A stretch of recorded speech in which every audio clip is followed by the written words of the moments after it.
Zero fees embedded systems scholarship test ద్వారా 100% free seat సాధించండి.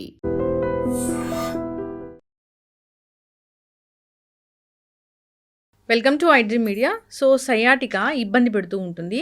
Sciatica pain వస్తుందంటే కనుక అసలు నడవలేకపోతున్నామని కూడా చెప్తూ ఉంటారు.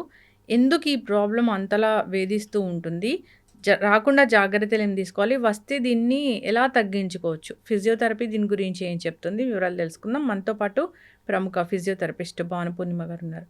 మ్యామ్ నమస్తే అండి. నమస్తే అండి. అంటే మ్యామ్ జనరల్గా సయాటికా అంటే సయాటికా నొప్పి వచ్చింది అసలు తగ్గదు, ఇంకా జీవితాంతం మేము ఇట్లానే ఉండాలి, నడవలేకపోతున్నాము, సరిగా అసలు మామూలుగా ఒక అడుగు తీసి అడుగు కూడా వేయలేకపోతున్నాం అని చెప్తుంటారు, అంతలా వేధిస్తుందని చెప్తుంటారు. ఈ ప్రాబ్లం అసలు ఎట్లా చెప్తారు? షయాటికా అంటే షయాటిక్ నర్వ్. మన బాడీలో లాంగెస్ట్ అండ్ థిక్కెస్ట్ నర్వ్ అంటే షయాటిక్ నర్వ్. మన స్పైనల్ కార్డ్ ఎండ్ దగ్గర నుంచి స్టార్ట్ అయ్యి మన పాదం కింది వరకు రన్ అవుతుంది, మొత్తం కోర్స్ అన్నమాట. సో అది మొత్తం షయాటిక్ నర్వ్. అయితే మన వెన్నుపూసలో ఏదైనా ప్రాబ్లం వచ్చినప్పుడు, లేదంటే ఆ షయాటిక్ నర్వ్ కోర్స్లో ఎక్కడైనా కంప్రెషన్ వచ్చినప్పుడు పైనుంచి కింది వరకు లాగుతుంది. ఎందుకంటే మనం చెప్పాం కదండి, లాంగెస్ట్ నర్వ్ అని. అక్కడ స్పైనల్ కార్డ్ కింద నుంచి స్టార్ట్ అయ్యి మన పాదం వరకు వస్తుంది. సో అక్కడ కంప్రెస్ అయితే ఆ చివరి నుంచి చివరి వరకు కంప్లీట్గా పెయిన్ అనేది వస్తుంది అనమాట. సో దాన్నే మనం షయాటికా అంటాం. సో దీనికి రకరకాల కారణాలు ఉండొచ్చు. సో బేసిక్గా కంప్రెస్ అవుతే మనకి పెయిన్ వస్తుంది. ఆ కంప్రెషన్కి రీజన్ ఏంటి అనేది చూసుకోవాలి. చాలా కామన్గా మనం చూసేది డిస్క్ ప్రాబ్లమ్స్. లంబార్ వర్టిబ్రే ఉంటాయి, అంటే వెన్నుపూస ఎముకలు మధ్యలో ఎక్కడి నుంచి అయినా డిస్క్ అనేది బయటకు వచ్చినప్పుడు ఈ షయాటిక్ నర్వ్ని కంప్రెస్ చేస్తుంది. సో అలాంటప్పుడు మనకి ఈ సమస్య అనేది వేధిస్తుంటుంది.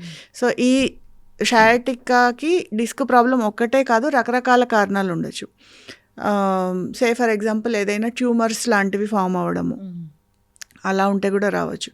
లేదా ఫిజికల్ కారణాలు మనం అస్సలు గ్రహించము. అబ్బాయిలు సాధారణంగా వ్యాలెట్ అనేది బ్యాక్ పాకెట్లో పెట్టుకుంటారు. సో ఆ బ్యాక్ పాకెట్ పెట్టుకొని కూర్చున్నప్పుడు, డ్రైవింగ్ చేసేటప్పుడు అది కంప్రెస్ అయ్యి కూడా మనకి షయాటికా పెయిన్ అనేది రావచ్చు. అట్లా ఈజీగా వస్తుంది అది, ఎందుకంటే సూపర్ఫిషియల్గా రన్ అవుతుంది కాబట్టి. సో అందుకని వస్తుంది. సో ఇలాంటివి కూడా, అంటే ఫస్ట్ మనం షయాటికా అనగానే కోర్స్లో ఎక్కడో మనకి దానికి కారణం ఏంటి అనేది మనం కనుక్కొని దానికి కరెక్ట్గా ట్రీట్మెంట్ అనేది తీసుకుంటే దీంతో లైఫ్ లాంగ్ బాధపడాల్సిన అవసరం ఏం లేదు. సో మీరు అన్నట్టు చాలా మందికి అపోహ ఉంటుంది, ఒక్కసారి షయాటికా పెయిన్ కనుక వచ్చిందంటే ఇంకా దీనికి అసలు వైద్యం అనేది లేదు, దీంతో కంపల్సరీ సఫర్ అవ్వాల్సిందే అని. అలా ఏం అనుకోవాల్సిన అవసరం లేదండి. సో దీనికి కారణం ఏంటనేది మనం తెలుసుకొని జాగ్రత్తలు అనేవి తీసుకుంటే దీని నుంచి చాలా ఈజీగా బయటపడవచ్చు. అంటే ఈ సయాటికా వచ్చిందంటే ఆ నర్వ్ కంప్రెస్ అవుతూ ఉంటుంది ఏదో బోన్కి తగిలి, దానివల్ల అసలు ఆ నొప్పి భరించలేనిదిగా ఉంటుంది అని చెప్తూ ఉంటారు. సో అట్లా ఉంటుందా?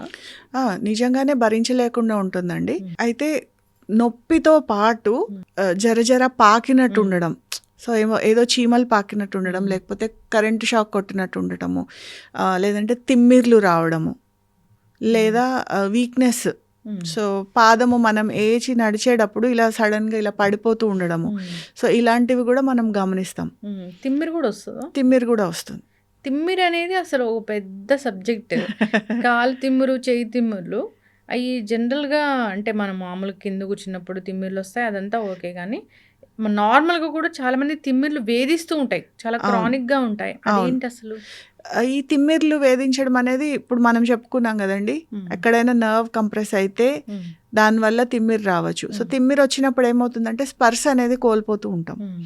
సో అలాగే రకరకాలుగా ఇప్పుడు వాస్కులర్ ప్రాబ్లమ్స్, అంటే రక్త ప్రసరణ అనేది సరిగ్గా జరగకపోయినా కూడా తిమ్మిర్లు వచ్చే అవకాశం ఉంటుంది. సో ఇప్పుడు మనం ఎక్కువసేపు కూర్చుంటేనో, ఎక్కువసేపు కాలు మీద కాలేసుకుని కూర్చుంటేనో, లేదంటే ఒకటే పొజిషన్లో కూర్చున్నప్పుడు మనకి తిమ్మిరి రావడానికి కారణం ఏంటంటే అక్కడ రక్త ప్రసరణ అనేది తగ్గటం. సో ఏదన్నా ఒక కంటిన్యూస్గా ఒక పొజిషన్లో ఉన్నప్పుడు దాని మీద ఒత్తిడి అనేది పడినప్పుడు ఆ పర్టికులర్ మజిల్స్ అన్నిటికి సప్లై అవ్వక తిమ్మిరి అనేది వస్తుంది. సో ఇది మనం సాధారణంగా తిమ్మిర్లు అనేది మాట్లాడుకునే సమస్య. లేదంటే ఈ నరాలకి సంబంధించి ఏదైనా ఇబ్బందులు ఉన్నప్పుడు ఈ తిమ్మిర్లు అనేవి వస్తుంటాయి. డయాబెటిక్ న్యూరోపతి అంటాం. డయాబెటీస్ ఉన్న వాళ్ళలో ఈ న్యూరోపతీస్ చూస్తుంటాం. ఈ న్యూరోపతీస్ ఉంటే కూడా ఈ తిమ్మిర్లు బాగా వేధిస్తూ ఉంటాయి. సో తిమ్మిర్లు గురించి అసలు ఎందుకు వస్తున్నాయి కనుక్కుంటే దానికి చాలా మన కారణాలు ట్రీట్మెంట్ సయాటికాలో కూడా ఈ ప్రాబ్లం అనేది ఉంటుంది. ఉంటుంది. సయాటికా వచ్చిన వాళ్ళు ఏదైనా సర్జరీ కోసం కూడా వెళ్తారు. సర్జరీ చేయించుకున్నా కానీ మళ్ళీ ప్రాబ్లం మళ్ళీ తిరిగి వస్తుందని చెప్తూ ఉంటారు. అంటే ఇప్పుడు సర్జరీ ఆప్షన్స్ ఇప్పుడు అంటే స్పైన్ సర్జరీ అంటే ఒకప్పుడు చాలా అపోహలు, చాలా భయాలు ఉండేవి. అంటే ఓపెన్గా చేయాల్సి వచ్చేది. అంటే ఏమాత్రం సర్జరీ టైంలో ఏమాత్రము తేడా వచ్చినా కంప్లీట్గా పారాలిసిస్ అయ్యే ఛాన్స్ ఉండేది. కాకపోతే ఇప్పుడు చాలా సర్జరీలో అడ్వాన్స్మెంట్స్ వచ్చాయి. సో అంత రిస్కీగా ఏమీ లేదు. సో చాలామంది సర్జరీకి కూడా వెళ్ళిపోతున్నారు. సర్జరీకి అంటే కంపల్సరీ ఎప్పుడైతే మనకి ఫుడ్ డ్రాప్ అంటాం, అంటే పాదము అస్సలు ఏమంటారు లేవని పరిస్థితి, అంటే మనం నడుస్తుంటే పాదం ఎప్పుడైతే కిందికి పడిపోతుంది, మజిల్లో బాగా విపరీతమైన వీక్నెస్ ఉంది, అలాంటి పరిస్థితి వచ్చినప్పుడు సర్జరీ తప్పనిసరి అవుతుంది. కానీ అలాంటి పరిస్థితి లేదు అన్నప్పుడు మనము సర్జరీకి వెళ్ళకుండా కన్జర్వేటివ్గా కూడా మనం మేనేజ్ చేసే పరిస్థితి ఉంది. మనకి ఫిజియోథెరపీలో చక్కటి ట్రీట్మెంట్ ఆప్షన్స్ ఉన్నాయి. సో సర్జరీ ఒకవేళ డాక్టర్ సజెస్ట్ చేసినప్పుడు మనం ఈ కన్జర్వేటివ్ మెథడ్స్ అనేవి ట్రై చేయొచ్చు. సో ట్రై చేసి దీంతో కూడా మనకి సెట్ అవ్వట్లేదు అని అనిపిస్తే అప్పుడు సర్జరీకి వెళ్ళచ్చు. మీరు సర్జరీ చేసుకున్న తర్వాత కూడా మళ్ళీ రికవర్ అవ్వాలి అంటే ఫిజియోథెరపీ అనేది అవసరం పడుతుంది. దీనికి హోమ్ రెమెడీస్ ఉంటే బాగుంటుంది, అప్పటికప్పుడు కాస్త రిలీఫ్ అవ్వడానికి అనుకుంటారు. ఏం చేయాలి? ఈ షయాటికా పెయిన్ ఉన్నప్పుడు మనం ఒకవేళ డిస్క్ ప్రాబ్లం వల్ల కనుక ఈ పెయిన్ కనుక ట్రిగ్గర్ అయింది అనుకుంటే ఫస్ట్ మనము పొజిషన్స్ తోటి కొంచెం సెట్ చేసుకోవచ్చండి. ఈ షయాటిక్ పెయిన్ ఉన్న వాళ్ళకి ఎట్లా ఉంటుందంటే పడుకుంటే విపరీతమైన నొప్పి వస్తుంది, నించున్నా నడిచినా కొంచెం రిలీఫ్ వచ్చినట్టు అనిపిస్తుంది. సో మరి పడుకోకుండా ఎలాగా? సో అలాంటప్పుడు ఏంటంటే మన వెన్నుపూస మీద ప్రెషర్ పడకుండా స్లీపింగ్ పొజిషన్ అనేది అట్లా ఉంటుంది. ఎలా అంటే మనం పడుకున్నాక థైస్ కింద హైట్లో పిల్లోస్ పెట్టుకోవడం. సో థైస్ కింద హైట్లో పిల్లోస్ పెట్టుకుంటే ఏంటంటే మన వెన్నుపూస మీద ప్రెషర్ అనేది రిలీవ్ అవుతుంది. సో మన కాళ్ళు ఇట్లా 90 degreesలో ఉంటాయి. సో ఆ పొజిషన్ ఏంటంటే ఇమీడియట్గా రిలీఫ్ వస్తుంది. దాని తర్వాత యాంకిల్ మూమెంట్, ఇట్లా పాదము పైకి కిందికి ఇట్లా ఆడిస్తూ ఉంటే కూడా ఈ పెయిన్ నుంచి రిలీఫ్ వస్తుంది. సో ఒకవేళ మీకు చాలా ఎక్కువ పెయిన్ ఉంది, చాలా సివియర్గా ఉంది అన్నప్పుడు సో ఈ పొజిషన్లోకి వెళ్ళిపోయి ఇట్లా యాంకిల్ మూమెంట్ చేస్తూ ఉంటే కొంత ఉపశమనం వస్తుంది దీంతో. సో అప్పటికప్పుడు మనకి రిలీఫ్ కావాలంటే.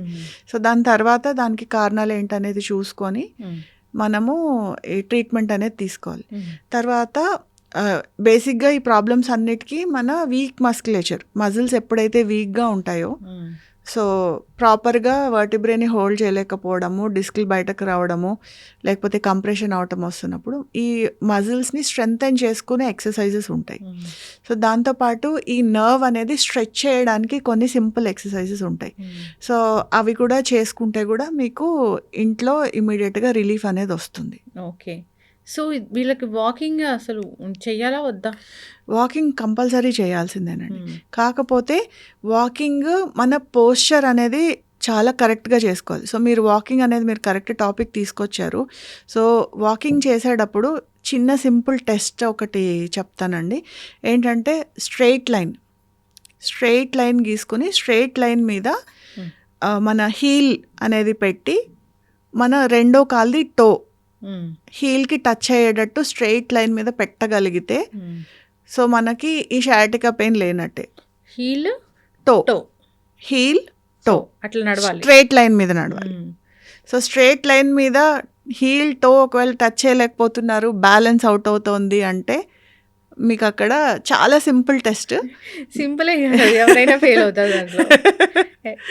అసలు ఎట్లా అసలు నడవలేరు.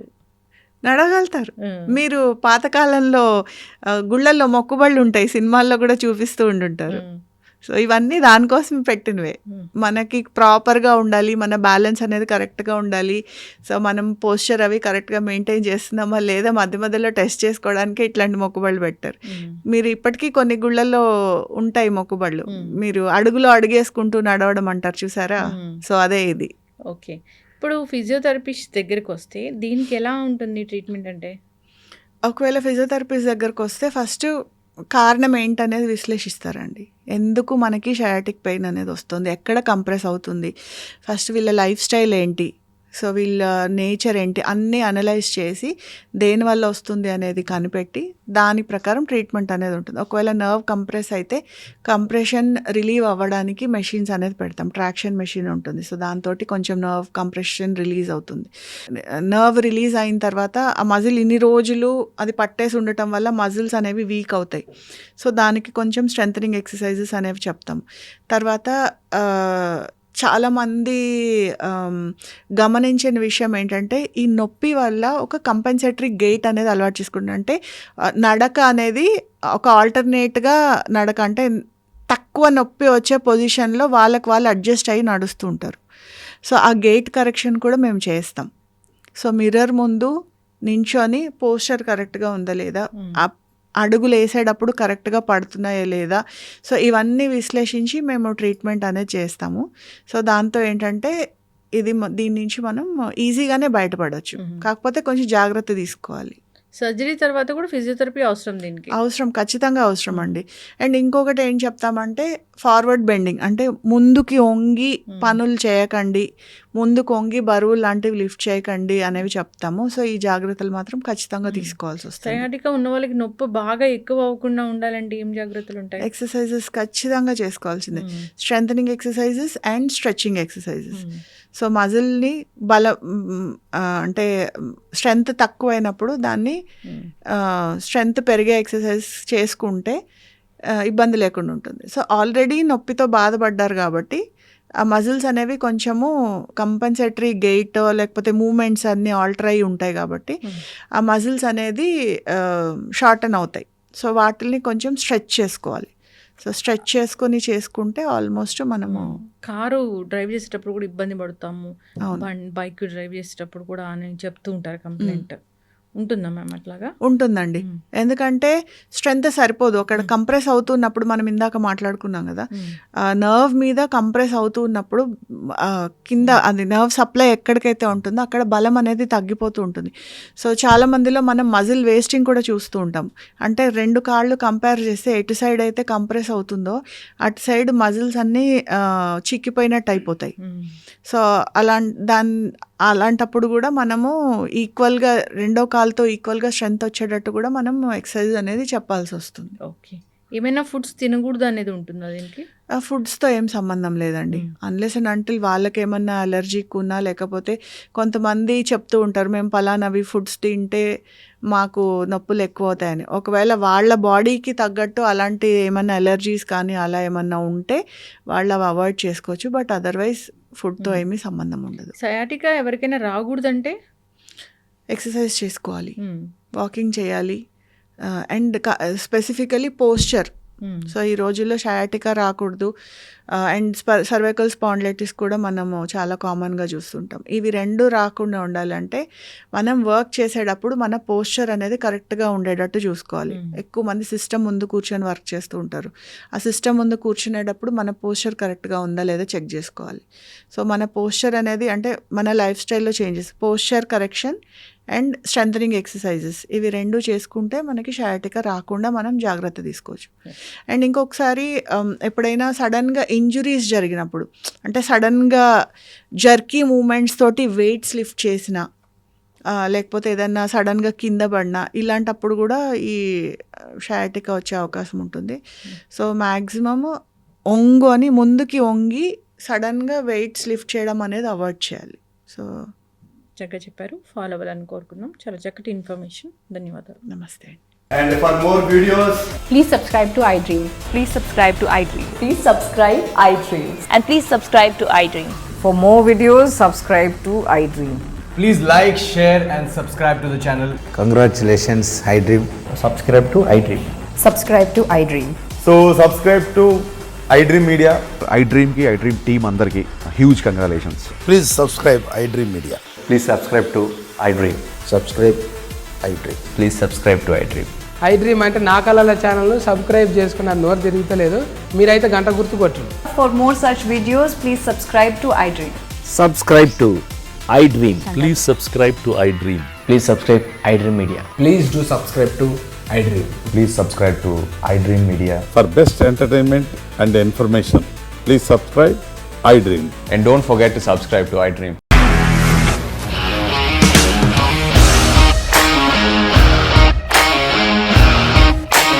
ఇండస్ట్రీలో కమిట్మెంట్ ఇష్యూస్ వస్తే నీకు కూడా వచ్చినట్టు మార్నింగ్ తీసుకెళ్ళాలంటే కొద్ది పడేస్తారు.